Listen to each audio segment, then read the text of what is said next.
ધ્રુવિકા સાવલિયા આપણી વચ્ચે ઉપસ્થિત છે. જોરદાર તાલીઓથી વધાવીએ.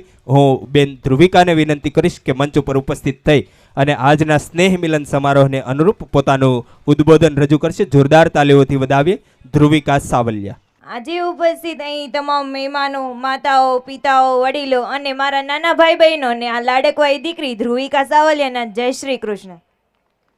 જય શ્રી કૃષ્ણ. આજે હું તમને બધાને સ્નેહ મિલન શા માટે કરવામાં આવે છે અથવા તો સ્નેહ મિલન કરવાનો અર્થ શું છે તે સમજાવવા માંગુ છું. સ્નેહ મિલનમાં સ્નેહ એટલે પ્રેમ અને મિલન એટલે મળવું. એવા લોકોને મળવું કે જે આપણાથી જાણીતા હોય અથવા અજાણ્યા હોય. સ્નેહ મિલન શબ્દનો સાચો અર્થ તો એ થાય છે કે જેને પ્રેમ નથી મળ્યો ને તેને આપણે સૌ સાથે મળીને પરિવાર રૂપે હૂંફ આપીએ. એટલે જ કહેવાયું છે ને કે સ્નેહરૂપી સાગરમાં તો સૌને તરવું ગમે છે, પરંતુ જ્યારે આ સાગરમાં જ્યારે સુનામી આવે ત્યારે પણ જે સંબંધ ન છોડે તે જ સાચો પરિવાર છે. એમાંય જો સાવલિયા પરિવારનું સ્નેહ મિલન હોય અને આપણો આખો પરિવાર ભેગો થયો હોય ને ત્યારે બધાને કંઈક અલગ ને અલગ ઈચ્છા હોય છે. જેમ કે નાના બાળકોને એમ હોય છે કે મને ઇનામ મળશે, બહેનોને એમ હોય છે કે ગયા વર્ષે હું સ્નેહ મિલનમાં ગઈ હતી તો આ સાડી પહેરીને ગઈ હતી તો આ વર્ષે હું કઈ સાડી પહેરીને જાઉં. ભાઈઓને એમ હોય છે કે ગયા વર્ષે મેં આ ગાડી બતાવી હતી તો આ વર્ષે હું કઈ ગાડી બતાવું. આમ બધા અલગ અલગ ઇન્ટેન્શનથી ભેગા થયા હોય છે. એટલા માટે દરેક વ્યક્તિ કંઈક અલગ અલગ ઈચ્છા રાખતા હોય છે, જેથી કરીને દર વર્ષે થનારા સ્નેહ મિલનમાં બધા મળવાની અને કંઈક જિજ્ઞાસા સાથે બધા ભેગા થતા હોય છે.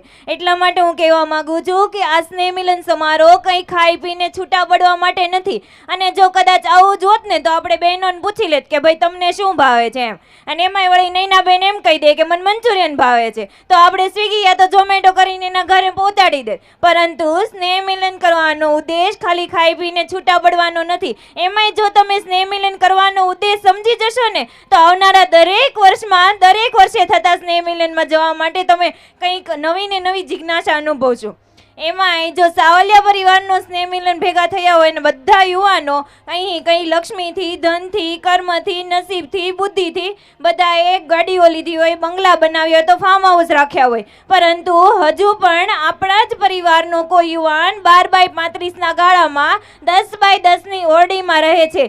જે સેટી નીચેથી ગેસ કાઢો ને તો કિચન બની જાય અને એ જ ગેસને સેટી નીચે ધકેલો ને તો લિવિંગ રૂમ બની જાય, બેડ પાથો તો બેડરૂમ બની જાય અને પોતાનું બાળક જ્યારે સ્ટડી કરવા બેસે ને તો સ્ટડી રૂમ બની જાય. જ્યારે આવા જ ઘરમાં દીકરી વળાવવાનો પ્રશ્ન આવે, આવા જ ઘરમાં જ્યારે શિક્ષણનો પ્રશ્ન આવે, આવા જ ઘરમાં જ્યારે આરોગ્યનો પ્રશ્ન આવે ને ત્યારે તે વ્યક્તિ મૂંઝાઈ જાય છે. પરંતુ આ મૂંઝાઈ ગયેલા વ્યક્તિને આપણા સાવલિયા પરિવારના ભાઈઓ ખંભેથી ખંભો મિલાવી